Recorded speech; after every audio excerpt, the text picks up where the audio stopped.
Boa noite, irmãos. Uma satisfação muito grande estar com vocês novamente.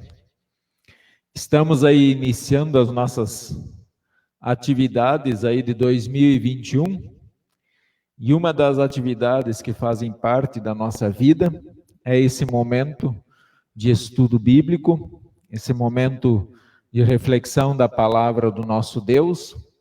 E é sempre muito importante todos nós andarmos sempre no caminho do nosso Deus, que é poderoso, que é magnífico e que é perdoador. É uma das grandes características do nosso Deus, um dos atributos do nosso Deus, é ser perdoador. E Ele nos perdoa. E como é bom saber disso, né? Como vocês têm passado aí o final de ano, vão deixando aí o recado de vocês na nossa sala virtual. Estamos querendo já iniciar esse momento, sempre guiado pelo Espírito do nosso Deus. Muitas adversidades, muitas lutas, todas elas fazem parte da nossa vida, né? Todas fazem parte do nosso dia a dia. Isso não tem como nós fugirmos, né? Nós temos dias de grande alegria, de uma satisfação enorme que Deus nos dá no coração, um momento de tranquilidade, podemos dizer assim. Mas temos também aqueles momentos que são bastante pesados, momentos complicados, momentos em que talvez venha alguma notícia que não é nada agradável, talvez alguma coisa que tenha acontecido durante o dia e deixou o nosso coração bastante perturbado. Então, as nossas lutas, elas são constantes, tentações que nos vêm por sermos seres humanos. Naturalmente, as tentações vêm ao nosso coração. E nós precisamos aprender a resistir a elas. É fácil? Claro que não é fácil. Todas elas são bastante complicadas, né? Então é uma satisfação muito grande já ter vocês aí em nossa sala virtual para esse nosso momento de estudo. Nós queremos iniciar esse momento de estudo, então, com uma pequena oração, rogando que o Espírito Santo, esse Deus Todo-Poderoso, esteja nos guiando e que nós possamos abrir o nosso coração, a nossa mente, a nossa alma, e permitir que esse Deus ele venha mudar, através do poder da sua palavra, mudar aquilo que nós precisamos mudar na nossa vida. E ele faz isso, ele nos permite isso. É maravilhoso demais, Deus nos dá uma oportunidade de fazermos isso. Então que todos nós estejamos com o coração humilde na presença de Deus, e falando com Ele nesse momento em oração. Amado Deus, Pai, Filho e Espírito Santo, nós te somos imensamente gratos, Pai. Gratos pela nossa vida, gratos por tudo que nós temos, por tudo que nós somos. Nós te somos imensamente gratos, Pai, porque o Senhor nos deu mais um dia para nós estarmos com os nossos filhos, nossa família, para estarmos trabalhando, para podermos testemunhar a nossa fé. Tivemos muitas oportunidades. Na verdade, em cada momento da nossa vida, o nosso desejo é sempre levar a Tua palavra, levar a salvação que nós temos em Cristo. Mas reconhecemos que por causa do pecado nem sempre fazemos isso. E aqui estamos abrindo o nosso coração diante de Ti, pedindo que perdoe, que nos lave e que nos purifique para a vida eterna. Pai amado, nesse momento em que nós queremos iniciar os nossos estudos bíblicos do ano, nós rogamos a Ti que o Teu Espírito Santo nos dê a humildade, nos dê a sabedoria, para nós também aprendermos com o Senhor e permitirmos que a Tua palavra nos dê sabedoria para crescermos cada dia mais e melhor. Assim também, Pai, nós rogamos e entregamos todas as famílias que estão presentes neste momento no estudo. Rogamos que o Teu Espírito Santo esteja em cada lar, conduzindo a vida do esposo, da esposa, dos filhos, sempre em torno da Tua palavra, para que a família busque o Senhor em primeiro lugar e tenham a certeza de que todas as outras coisas serão acrescentadas a ela. Vem, Senhor, vem nos guiar e nos orientar em nome de Jesus. Amém. Nós vamos dar sequência, então, ao nosso momento de estudo. E aí eu quero compartilhar com vocês, a partir de agora, essa tela, né? Um estudo do PEN, que está ali marcado. Introdução ao livro bíblico de Tiago. E aí o texto, especificamente o texto de Tiago, capítulo 1, versículos 1 a 4, que nós queremos utilizar nesta noite. Então, nós queremos, de fato, utilizar esse texto para o nosso estudo. E o nosso estudo, então, irmãos, ele traz o seguinte: o texto, ele traz estas palavras. Ele diz assim: Tiago, servo de Deus e do Senhor Jesus Cristo, as 12 tribos que se encontram na dispersão, saudações. Meus irmãos, tende por motivo de toda a alegria o passardes por várias provações, sabendo que a provação da vossa fé, uma vez confirmada, produz perseverança. Ora, a perseverança deve ter ação completa, para que sejais perfeitos e íntegros, em nada deficientes. É importante nós pensarmos um pouco sobre esse texto. E o autor do texto, que é o pastor Martinho Sonta, o nosso vice-presidente da IELB, foi ele que elaborou esse estudo, e ele traz o seguinte para a nossa reflexão, uma questão: qual é o destaque principal do texto de Tiago 1 a 4? Desse texto que nós acabamos de ler, qual é o destaque principal, o tema, o assunto mais importante que ali consta, nesses poucos versículos? Sem dúvida nenhuma, a alegria dos cristãos. A alegria. O desejo do apóstolo Tiago é que os cristãos sejam alegres, assim como diz lá em Filipenses, né? Tudo posso naquele que me fortalece. Ora, se tudo eu posso naquele que me fortalece, significa que eu também posso ser feliz, como destacou o nosso texto, nas tribulações. Então, o grande objetivo do apóstolo Tiago é que os cristãos tenham alegria, a alegria verdadeira. Não é aquela alegria passageira, tá? Existe uma grande diferença em alegria do mundo e alegria de Deus. A alegria do mundo, ela é assim. Vamos pegar, por exemplo, lá, o seu time, ele é campeão de algum campeonato. Naquele dia, os torcedores daquele time vibram, pulam, é um momento de muita felicidade. Mas, 3 dias depois, esse time joga de novo e ele perde o jogo. E aí os torcedores, eles já esqueceram o título que eles ganharam há poucos dias e já começam a cobrar e a xingar o seu time. Então, essa alegria, ela é uma alegria passageira. A alegria que o texto fala aqui é a alegria permanente.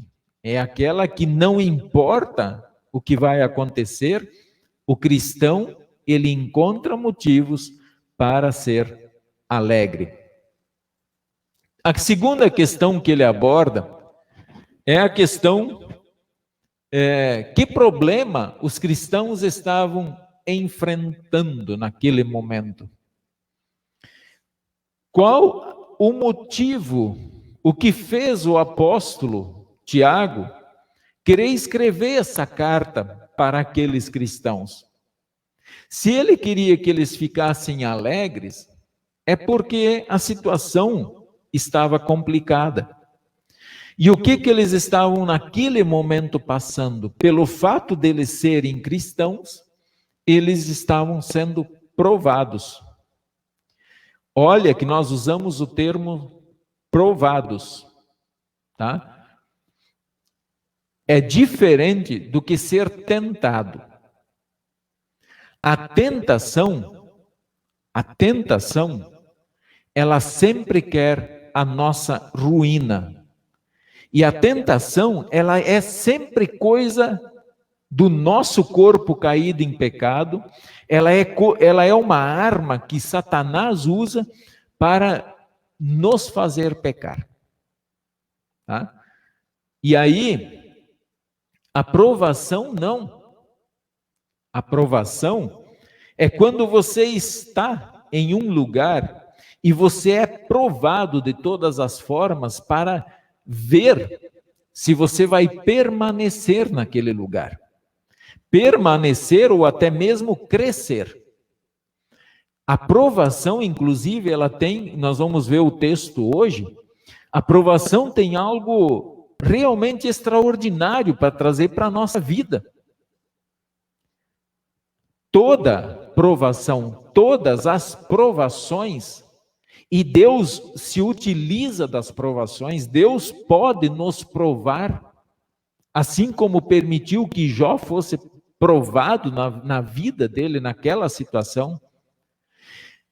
Deus permite que nós também sejamos provados, para ver se nós vamos resistir na fé, se nós vamos resistir no caminho dele. Então, olha, eles estavam sendo provados, e por isso o apóstolo Tiago, ele diz, continuem sendo alegres, não desanimem, continuem lutando todos os dias, tá certo? A terceira questão, na verdade tem duas ali, né, mas podemos dizer que é uma só. Se os cristãos enfrentavam dificuldades, que motivo Tiago indica para se alegrarem? Olha, aqui já está apontando para algo, que fruto que pode vir de uma provação.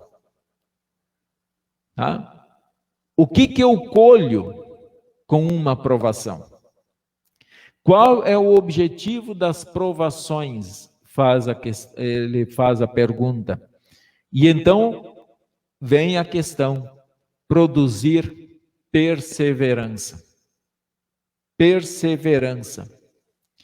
E então já nos cabe uma pergunta até interessante para a nossa vida.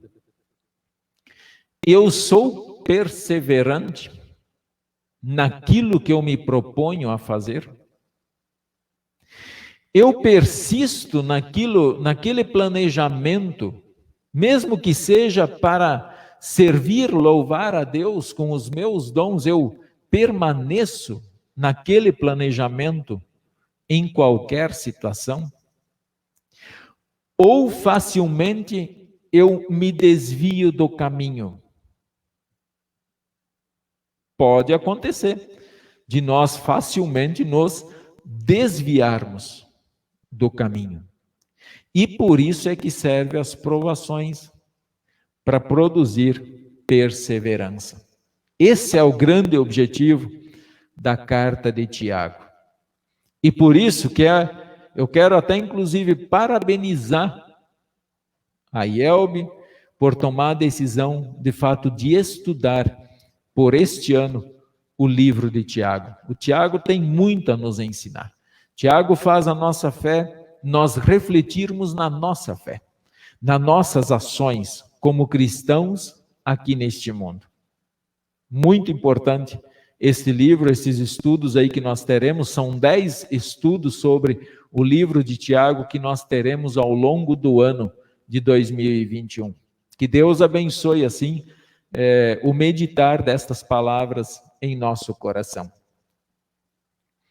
Tem algumas coisas importantes para nós vermos, tá? Algumas coisas importantes antes de nós entrarmos propriamente no assunto, no texto de Tiago. Tem alguns aspectos históricos que nós precisamos ver. Entender o contexto em que Tiago escreveu aquela carta e entender a situação daqueles cristãos. E eu tenho certeza que nós vamos chegar à conclusão que em muitos momentos nós vivemos situações exatamente como aqueles cristãos viveram. Então vamos pensar sobre o assunto. Sobre a autoria do livro. O autor da carta, ele apenas se identificou como Tiago. E é interessante que no Novo Testamento nós encontramos 4 referências a Tiagos. São 4 personagens diferentes. Então vamos lá. O primeiro, Tiago, filho de Zebedeu. Ele era irmão de João e Pedro, que está lá no texto de Marcos, é citado lá. Então percebam que ali aparece o primeiro Tiago, já do Novo Testamento. O segundo Tiago é filho de Alfeu. O texto está lá em Marcos 15:40. Tá? Se vocês procurarem na Bíblia de vocês vão encontrar lá uma referência ao Tiago, filho de Alfeu. Depois, Tiago, pai de Judas, mas não é o Judas que traiu Jesus. É outro Judas. Tá? Nem todo mundo que se chama de Judas, na verdade, está fazendo uma referência ao traidor. Mas esse pai de Judas é outro. Não vamos ligar ele com Judas Iscariotes, tá? Depois aparece Tiago, irmão de Jesus, Gálatas 1:19. Eu acho que esse texto ele é muito interessante, até mesmo para que nós pensemos se Maria teve outros filhos ou não. E o texto ele é muito claro quando ele diz irmão, né? Ele chama irmão.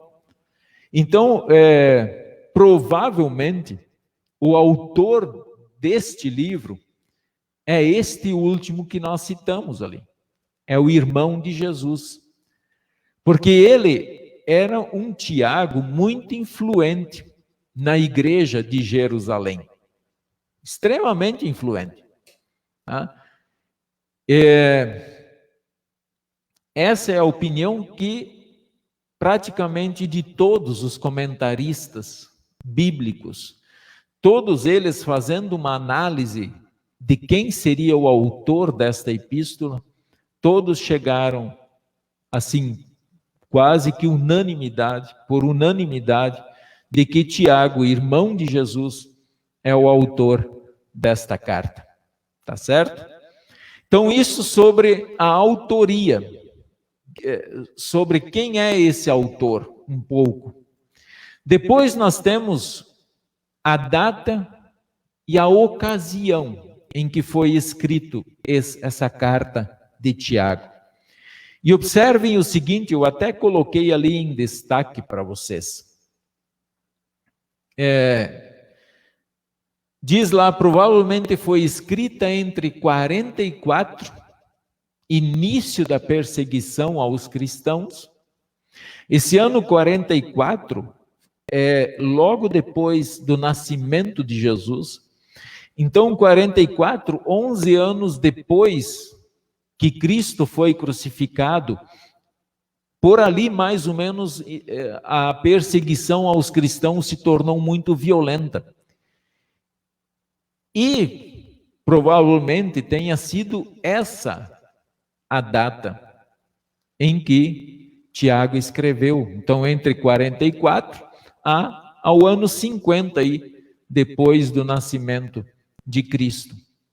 Se sua carta foi realmente escrita antes da Conferência de Jerusalém, então foi uma das primeiras cartas do Novo Testamento. Essa Conferência de Jerusalém, aconteceu uma conferência dos cristãos.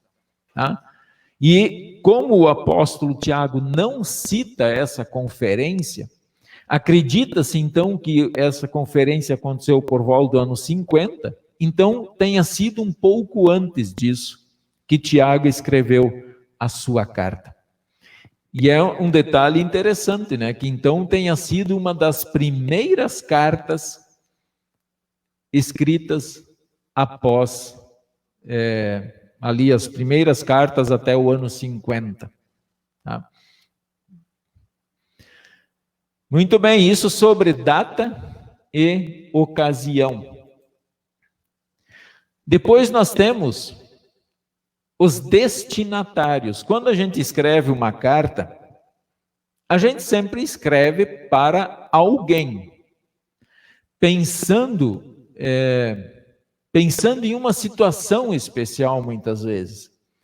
Se nós escrevermos uma carta para nossa mãe, por exemplo, que está distante, nós vamos pensar em todo o contexto da nossa mãe, até mesmo em assuntos que são importantes a serem tratados com a mãe.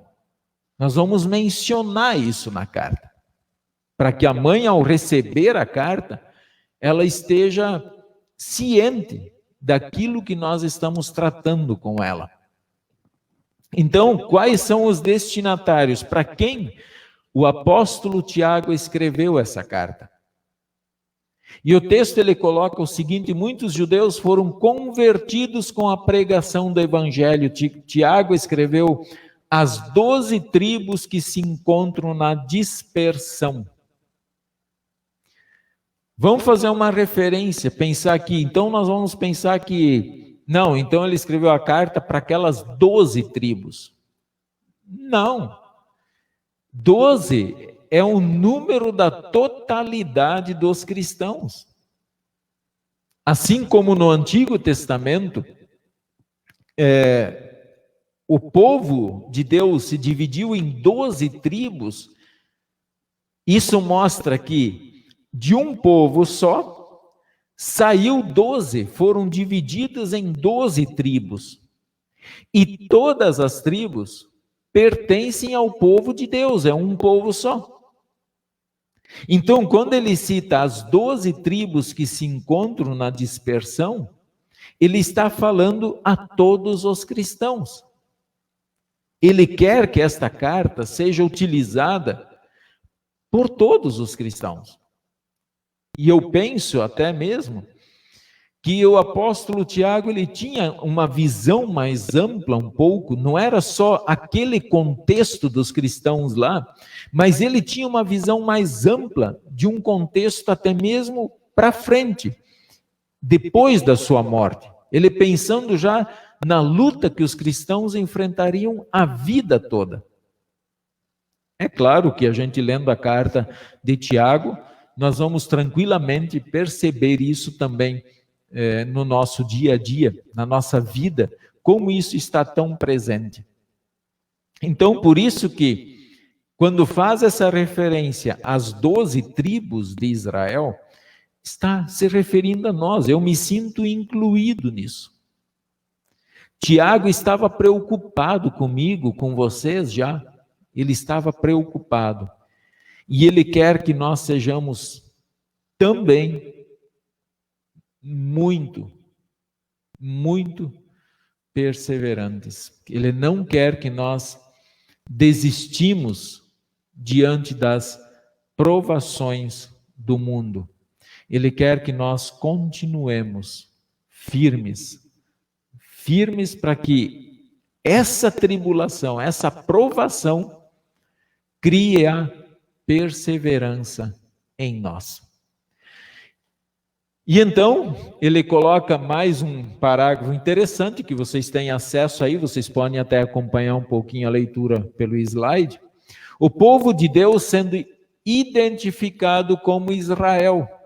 Concluímos, então, que o livro de Tiago é uma epístola, uma carta universal, dirigida aos cristãos de todos os tempos. Quando fala em universal, aqui não está se referindo à igreja universal, está se referindo ao contexto todo, tá? A todos os cristãos espalhados em todos os lugares do mundo, não em um local específico, mas pelo mundo todo, esses cristãos estão espalhados, tá? Muito bem, esse é um ponto interessante até aqui. Vamos dar sequência, então, à nossa carta, seguindo agora com o conteúdo um pouquinho da nossa carta.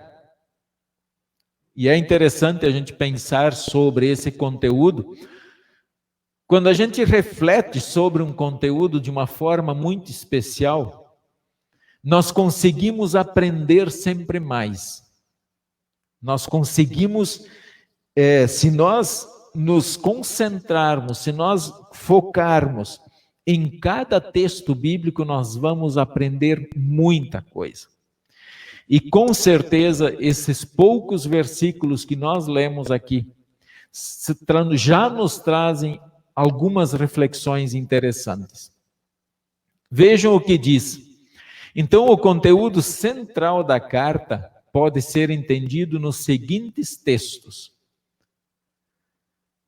Tornai-vos, pois, praticantes da palavra e não somente ouvintes, enganando-vos a vós mesmos.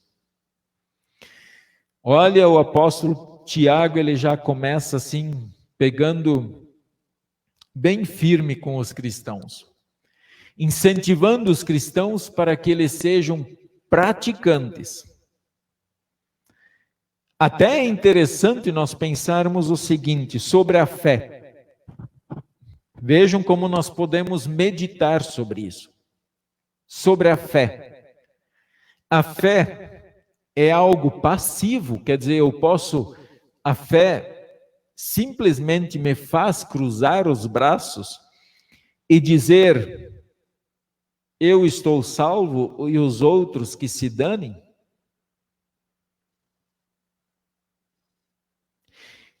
A minha fé faz isso comigo?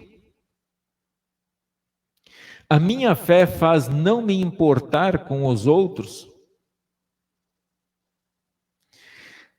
A minha fé é uma fé que arde dentro do meu peito, que queima o meu peito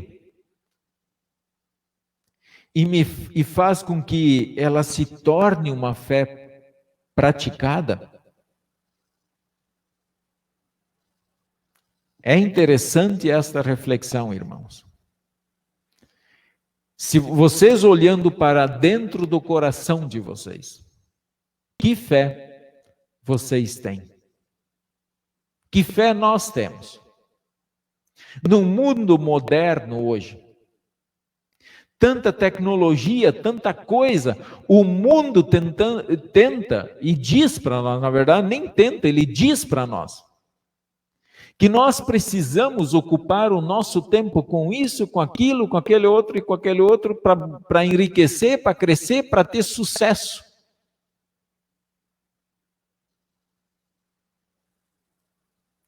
Mas a fé que eu tenho, ela me faz centrar, ter foco, principalmente na obra de Deus, usando até mesmo a reflexão do sermão de sábado, da mensagem do nosso culto, né? Sobre ansiedade, sobre problemas. Essa minha fé que eu tenho, ela faz com que eu entregue os meus problemas e confie e busque o reino de Deus em primeiro lugar? Ou é aquela fé que ainda pensa que nós vamos resolver os nossos problemas espirituais? A minha fé, ela acha que eu vou resolver os meus problemas? do pecado a minha salvação? A minha fé é aquela fé que está guardada somente para mim? Ou as pessoas conseguem ver a minha fé através da minha vida, dos meus atos, das minhas palavras? Quando eu leio esse texto, eu leio esse versículo, eu lembro muito bem daquele ditado popular: faça o que eu digo, mas não faça o que eu faço. E isso tem muito. Como seres humanos, muitas vezes nós também nos damos conta do pecado e por alguns momentos nós chegamos até pensar: nossa, eu falei para as pessoas fazerem, mas eu não consigo, eu não cumpri, eu não consegui realizar aquilo. Colocar a fé em ação. E olha, eu quero ir mais a fundo um pouco quando nós pensamos em fé em ação. A minha fé, ela arde dentro do meu peito, ela queima dentro do meu peito, que ela aponta o meu pecado. E me tira da minha vida cômoda que eu tenho no meu pecado e que muitas vezes eu não quero abandonar. Então, quando fala em tornar-se praticante da palavra de Deus, não vamos pensar somente em fazer boas obras, também é isso.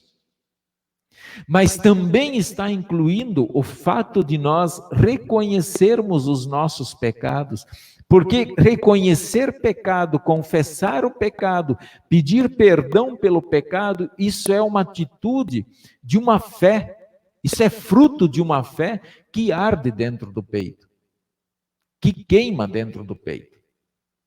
Então nós lutamos contra as tentações do mundo, ou nós simplesmente nos deixamos levar por elas, dizendo o que muitas vezes se justifica: não, nós somos humanos, somos pecadores, então podemos fazer. Mas e cadê esse praticar da palavra de Deus? Que sem dúvida nenhuma, nós vamos tratar muito nesses estudos sobre o livro de Tiago. Nós vamos falar muito sobre isso.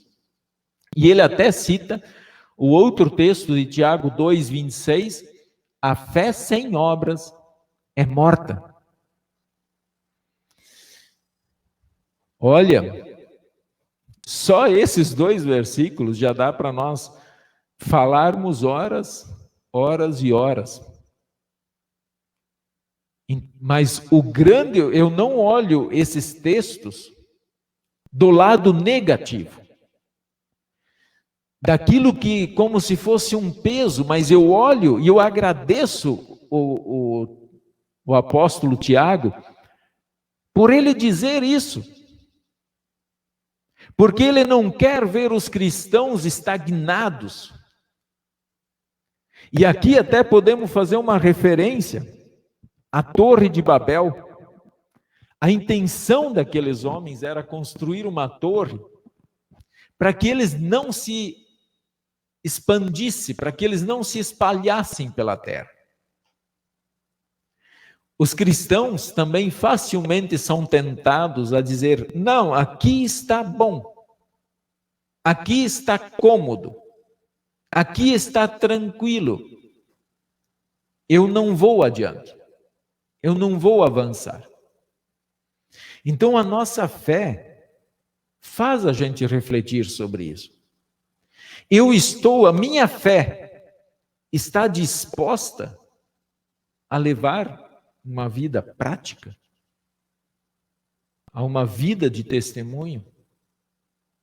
A fé sem obras, eu não olho ela para o lado negativo, porque o apóstolo Tiago ele está querendo nos incentivar, ele está querendo nos mover, ele está querendo jogar um combustível na vida dos cristãos para continuarem a testemunhar a sua fé. Seja lá onde for. Seja na escola, seja numa faculdade, seja no trabalho, seja no lazer, seja num momento de churrasco, não importa. Nós podemos testemunhar a nossa fé em qualquer lugar. Então, Tiago foi contundente em apresentar a coerência entre fé e obras. Coerente é no sentido de que ele sabia o que estava falando, ele sabia exatamente diferenciar fé e obras. E ao mesmo tempo, como ele sabia fazer essa diferença entre fé e obras, agora ele quer que os dois andem juntos, que os dois andem abraçados. Porque não há, na visão de Tiago, não há como separar as coisas. Não há como separar. Às vezes eu ouço assim, agora você não é pastor. Agora você é um ser humano, você é gente. Eu nunca deixei de ser humano, eu nunca deixei de ser gente, pelo fato de ser pastor. Aquela ideia de que pastor é na igreja, isso me dá a impressão de que funciona mais ou menos assim, como se todos os cristãos tivessem uma roupa na porta da igreja, que quando eles viessem ao culto ou a outras atividades, eles simplesmente passariam pela porta, pegariam a roupa de cristão, usaria a roupa, entraria no templo e ia dizer assim, agora eu estou dentro da igreja, agora eu sou filho de Deus. Eu não consigo separar as coisas. Eu estou sendo honesto com vocês. Eu não consigo separar isso. Se eu sou pastor, mesmo que lá fora a sociedade talvez não consiga me enxergar como pastor, pelo fato de eles não saberem que eu sou pastor da igreja luterana. Pode acontecer. Mas se eu sou pastor de um rebanho dentro do templo, eu sou pastor do mesmo rebanho lá fora. Se eu sou cristão dentro do templo, eu sou cristão lá fora. Se eu sou cristão quando eu estou com os meus filhos, com a minha família, eu sou cristão quando eu estou lá fora, quando eu estou longe deles. Percebe? É isso que o apóstolo Tiago, ele vai bater bastante nessa tecla. Para que os cristãos sejam cristãos em qualquer lugar. Então, a ideia de que aqui eu posso, essa é uma ideia simplesmente humana e que não condiz com a realidade. Não condiz com a visão de Deus. Não condiz com a palavra de Deus. Então, ser cristão é, de fato, colocar em prática. E aí ele traz uma questão para a nossa reflexão. Qual é a nossa reação, o nosso sentimento quando passamos por provações, especialmente quando elas nos sobrevêm devido ao fato de sermos cristãos? Então vamos pensar, qual é a reação que vem, o que nós sentimos quando alguém tira sarro de nós por sermos cristãos?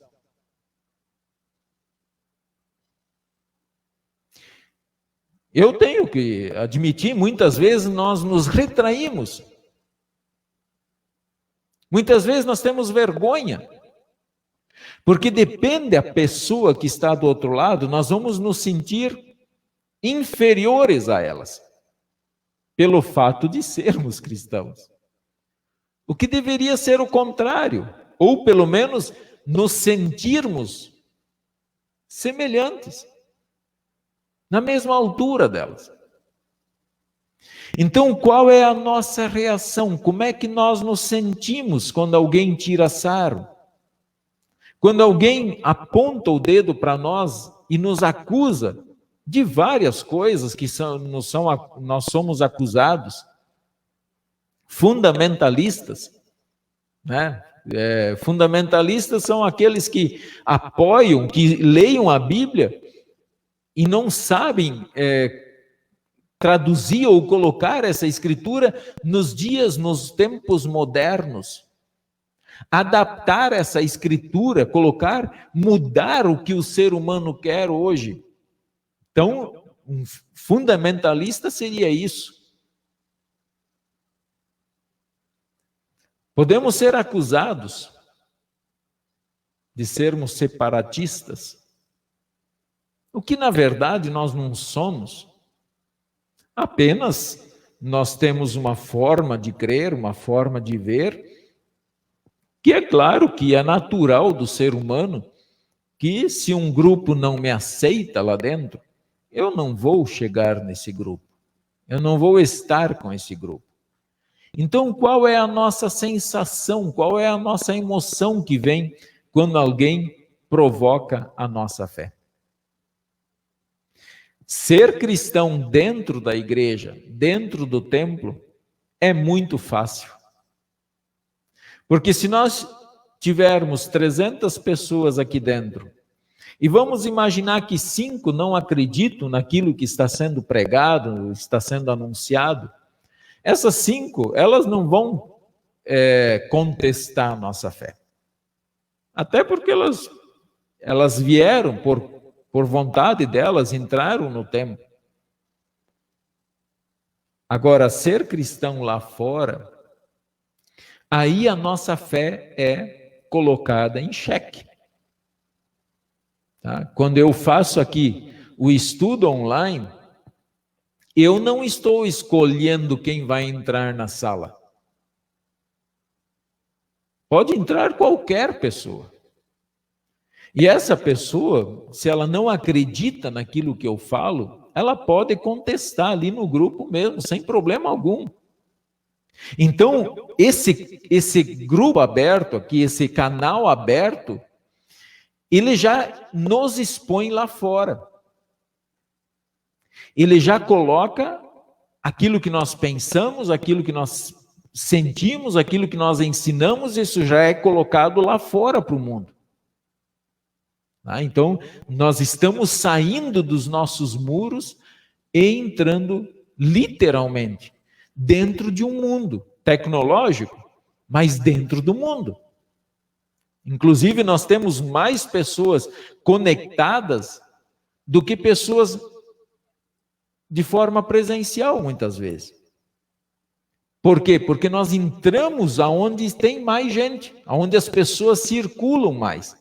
E que, de repente, elas se animam a permanecer em nossa sala e participar do nosso estudo. Tá? Então, como é que nós nos sentimos diante disso? É interessante a nossa reflexão. Então, depois ele traz o benefício das provações. E antes de colocar o que ele colocou ali, eu gostaria de perguntar para você: você consegue enxergar os benefícios das provações? Qual é o benefício de um sofrimento na sua vida? Seja ela problemas de relacionamento no casal, problemas de relacionamento com o filho ou com os filhos, problemas financeiros, problemas de saúde, provações, nos vêm de todos esses modos. Quando a sua fé é provada diante das pessoas que estão querendo tirar sarro da sua fé, te condenando porque você é cristão, e talvez, por expressar a sua fé, correr o risco de ser preso. Quais são os benefícios? O que nos vem diante disso? Dessas provações que nós temos em nosso dia a dia. Lá na sua casa, nesse momento, Lá na sua vida, qual é a sua provação? Pensa um pouco. Qual é a sua provação neste momento? Se descobriu? Pensa agora, o que essa provação me traz de benefício? O que eu ganho com ela? O que Deus quer me dar com esta provação? E o texto ele apresenta assim. O autor ele diz servo de Deus e do Senhor Jesus Cristo. E é interessante, né? Ele apontou as atitudes cristãs diante de provações e tentações. Qual é a atitude de um cristão? Primeiro, olha como é forte isso, como é interessante isso. O apóstolo, ele está se identificando. Ele diz: eu sou servo de Deus. E complementa: e do Senhor Jesus Cristo. A pergunta do autor é: qual a razão, a importância da ênfase da afirmação de Tiago? Por que ele cita Deus, eu sou servo de Deus, mas ele continua dizendo, e de Jesus Cristo? O que ele está querendo enfatizar aqui? A questão da Trindade. Ele não quer deixar dúvida de quem é o Deus que ele está adorando. Ele é servo, não simplesmente dizer assim, servo de Deus. De repente, para alguém, o dinheiro é o Deus dele. Então ele vai dizer, eu sou servo do meu dinheiro, do meu Deus. Então o Tiago, ele não quer deixar dúvidas. Aqui ele diz, eu sou servo de Deus e de Jesus Cristo, que é filho de Deus, que é filho do Pai Celeste, aquele que morreu na cruz, aquele que vocês bateram, aquele que vocês cuspiram, aquele que vocês surraram, aquele que vocês maltrataram, que vocês pregaram na cruz, aquele que foi descido morto da cruz e que no terceiro dia ressuscitou. Então, quando ele diz assim, eu sou servo desse Deus, ele está querendo dizer, eu não quero deixar dúvidas, eu sou servo desse Deus. E por isso, quando eu faço uma atividade fora desse ambiente da igreja, muitas vezes, eu explico para as pessoas que todas as vezes que eu usar o termo Deus, eu estou me referindo a esse Deus, ao Deus Pai, ao Deus Filho e ao Deus Espírito Santo, para que elas não tenham dúvidas de que Deus eu estou tratando, de que Deus eu estou servindo. E o apóstolo Tiago aqui, ele deixa isso muito bem claro na reflexão que ele faz. Então é muito interessante nós também pensarmos sobre isso. Que Deus eu sirvo? Eu, no meu dia a dia, eu sou servo de quem? De que Deus? Tá? Então é importante que cada um responda isso lá dentro do seu coração, que responda isso lá com esse Deus de amor, com esse Deus que nos ama e com esse Deus que fez tudo por nós. E aí vem o versículo, então, os benefícios, pessoal, sem dúvida nenhuma, é a perseverança nesse Deus, na fé nesse Deus que nos ama e que deu Jesus Cristo para morrer e ressuscitar por nós. Depois o autor ele coloca o texto, o versículo 3 e 4, Eu até voltei o slide ali para vocês também poderem acompanhar a leitura do texto. E o versículo 3 e 4 dizem assim, ó: sabendo que a aprovação da vossa fé, uma vez confirmada, produz perseverança. Ora, a perseverança deve ter ação completa, para que sejais perfeitos e íntegros, em nada deficientes. Então, é esse o texto que o apóstolo quer que nós meditemos nele. E aí vem a questão. Nesse texto inicial, ele falou das provações. Foi um alerta para que não tomassem atitudes anticristãs. É claro, irmãos, que Tiago, ele sabe da fraqueza humana. Ele sabe que nós vamos sentir muitas vezes no nosso dia a dia aquilo que Deus não quer que nós sentimos, que nós desejamos, que nós cobicemos. Ele sabe que a nossa boca vai falar tantas palavras que não deveriam ser pronunciadas. Os nossos olhos vão olhar tantas coisas que não deveriam ser olhadas. Que as nossas mãos vão fazer coisas que não deveriam. Ele tem essa consciência. Tiago sabe exatamente disso. Mas ele quer deixar aqui um incentivo para que cada cristão observe as suas atitudes anticristãs. Toda atitude anticristã não testemunha a fé. Não testemunha a fé. Ele quer evitar, até mesmo aqui no sentido dos cristãos fazerem algo contra aqueles que colocam a sua fé em xeque. Como houve muitas vezes na história, até hoje há, das pessoas matarem, muitas vezes alegando ser Deus quem mandou. Então o apóstolo Paulo, ele não quer que os cristãos, por serem cristãos, permitam que os outros morram, ou que os cristãos matem os outros por causa da fé. Tá? Ele quer evitar da retaliação ou desânimo, e até mesmo da desistência da fé.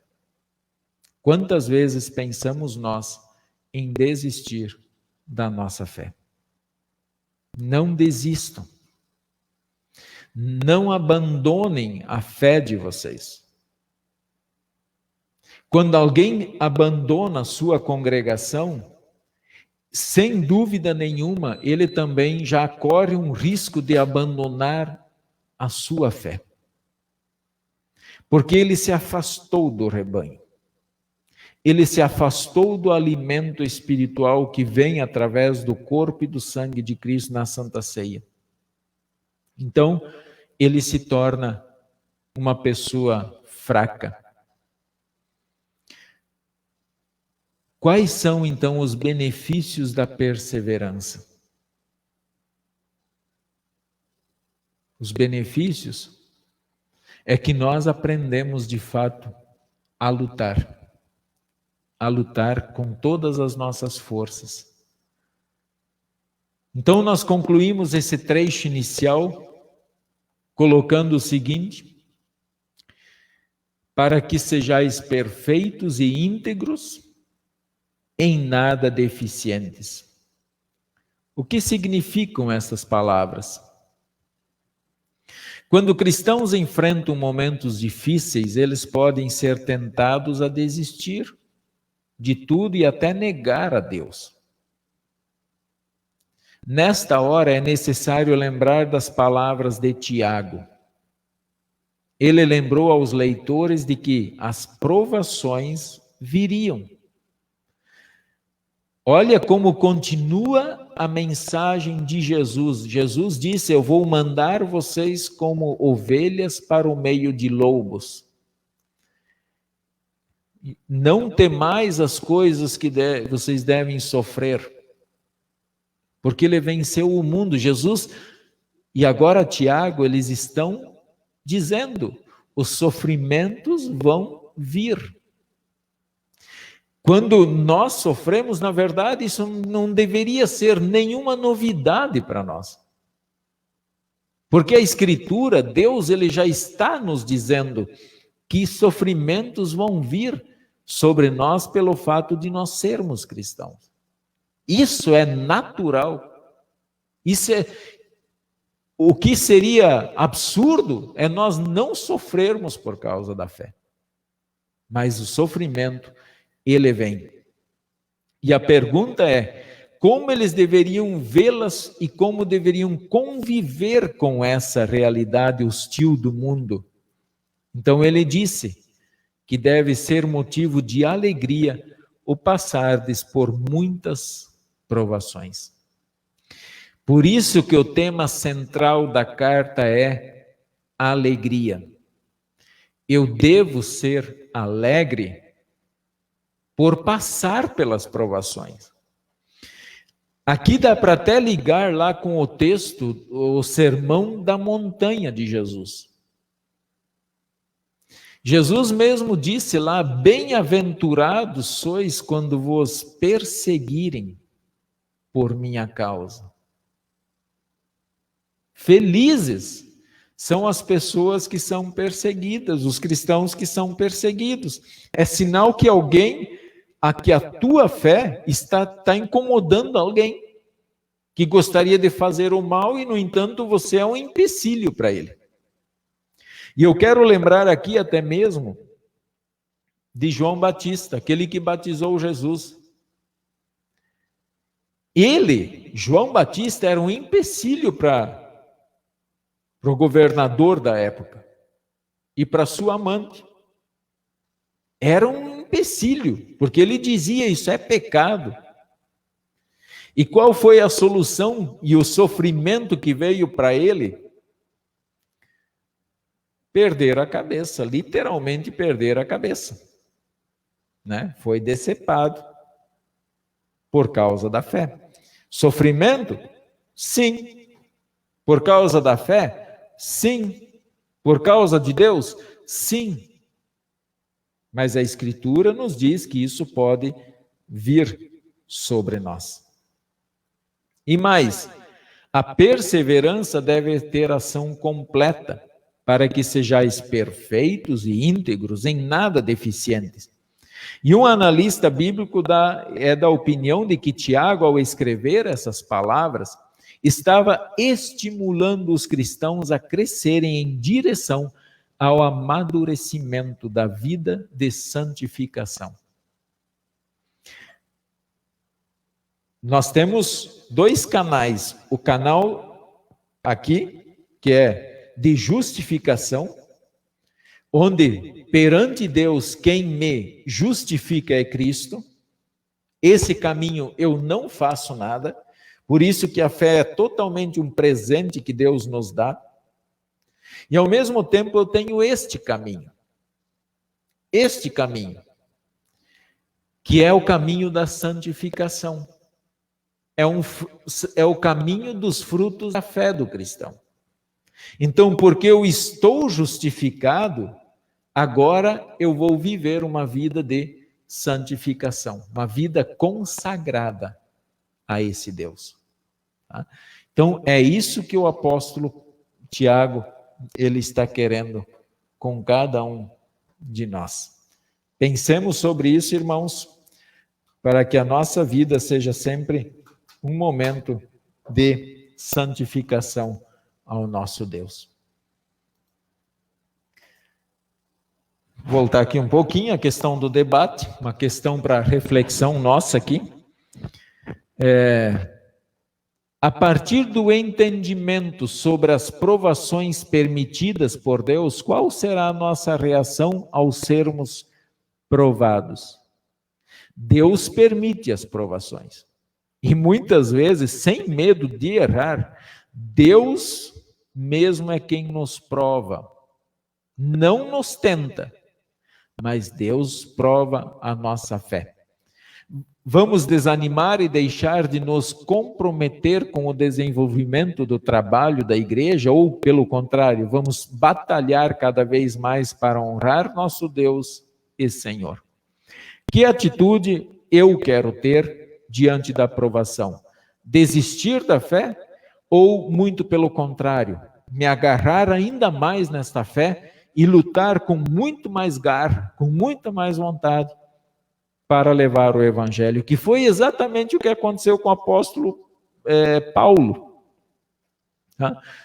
Toda aquela energia, todo aquele gás que ele queria exterminar os cristãos, depois ele tornou tudo aquilo e muito mais em vontade. Ele agarrou a fé e, mesmo sendo perseguido, apanhando, levando pedrada, levando soco, sofrendo naufrágios, ele nunca desistiu. Cada vez ele se agarrava mais na fé e continuava firme no caminho do Senhor. E para concluir, então, irmãos, o nosso estudo,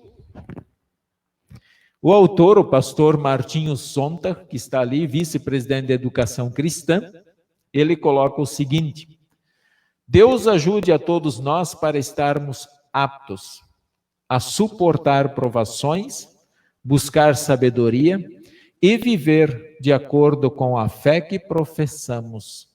Amém. Então, o que é estarmos aptos? Deus nos ajude. Na verdade, quando eu faço a devoção em casa, no momento da minha oração, o momento da leitura bíblica, a confissão dos meus pecados e o recebimento do perdão, o momento que eu vou à Santa Ceia, é Deus que está me capacitando, Ele está me dando força, Ele está me encorajando e me tornando apto, capaz, forte diante das provações. E se quisermos até citar o texto lá, que diz que ele faz um apelo: resisti ao diabo e ele fugirá de vós. É Deus quem nos fortalece. Sozinho, o diabo vai me vencer todas as vezes. Mas com Deus, na minha vida, na vida de vocês, Satanás vai fugir de cada um de nós. Portanto, que coisa bacana, né, irmãos? Deus nos torna aptos. Deus nos capacita para nós continuarmos sendo cristãos felizes, alegres, nos momentos das provações. Que o Espírito Santo nos guie e nos fortaleça sempre neste caminho, tá? Irmãos, eu quero aqui de coração agradecer a cada um de vocês que está aí participando do nosso estudo. É um momento muito importante para nós, é um momento fantástico. Que Deus esteja ali abençoando ricamente o lar de cada um. Busquem sempre o reino de Deus em primeiro lugar, na certeza de que todas as outras coisas serão acrescentadas sobre vocês. Eu quero concluir esse momento de estudo fazendo uma oração e depois convido os irmãos lá na sua casa para que nós também oremos o Pai Nosso em conjunto. Senhor Deus, obrigado de todo o nosso coração pelas provações. Obrigado porque nós colhemos já até agora bons frutos das provações que o mundo nos ofereceu, que até mesmo o Senhor permitiu que passássemos. Porque o grande objetivo das provações é nos tornar perseverantes, é não desistirmos, mas continuarmos com os nossos olhos fixos em Cristo Jesus, fixos no Senhor dia e noite. Nós reconhecemos, Pai, que muitas vezes nós pecamos, porque nós vacilamos no momento das provações. Mas como é bom nós termos um Deus de amor, um Deus de paz, um Deus que restabelece o bom relacionamento conosco, nos perdoando, nos animando, nos fortalecendo, através do perdão da palavra e da Santa Ceia. Colocamos, Pai, todas as famílias que estão presentes nesse estudo, cada uma delas com as suas provações, com as suas lutas diárias. Dê força a cada um para suportarem, para não desistirem. Dê força a cada um para permanecerem firmes no teu caminho. E quando chegar o nosso momento final, Pai, recebe-nos em teus braços, leva-nos para a tua morada eterna. Nós entregamos aos teus cuidados todos os enfermos, seja lá qual for a enfermidade. Entregamos, Pai, todos os que passam fome, tanto material como também espiritual. Nós entregamos aos teus cuidados aqueles que choram a morte de seus entes queridos, console-os com o teu poder. Nós colocamos nas tuas mãos o nosso presidente da República, nossas autoridades, diante de tudo que está acontecendo, dê a eles sabedoria para governarem, para a honra e glória do teu santo nome. Pai amado, em tuas mãos nós entregamos a nossa vida, nossa família, nossos amigos e todo o teu povo. Olhe por aqueles também que não acreditam em ti, para que o coração deles também se arrependa e volte-se ao Senhor. Tudo isto e o que mais quiser acrescentar em nossa vida, nós te pedimos e te agradecemos em nome do nosso Senhor e Salvador Jesus Cristo. Amém. Pai nosso que estás nos céus, santificado seja o teu nome. Venha o teu reino. Seja feita a tua vontade, assim na terra como no céu. O pão nosso de cada dia nos dá hoje. E perdoa-nos as nossas dívidas, assim como nós também perdoamos aos nossos devedores. E não nos deixes cair em tentação, mas livra-nos do mal. Pois teu é o reino, o poder e a glória para sempre. Amém. Queridos irmãos, muito obrigado aí de coração a cada um de vocês que está participando desse momento de estudo. Quero aproveitar e convidá-los para estarem conosco amanhã à noite. Nós teremos o nosso culto online, também pelo Facebook aí da Concórdia. Então convidem os amigos, convidem as pessoas que vocês conhecem para participarem conosco. Eu desejo que a paz do Senhor esteja sempre no coração de vocês. E por isso, eu desejo essa paz. E nós vamos rogar por esta paz. Que o Senhor te abençoe e te guarde. Que o Senhor faça resplandecer o seu rosto sobre ti e tenha misericórdia de ti. Que o Senhor sobre ti levante o seu rosto e te dê a sua eterna paz. Amém. Uma abençoada noite, descansem nessa paz de Deus. Um beijo no coração aí de todos e muito obrigado pela presença de vocês. Um grande abraço.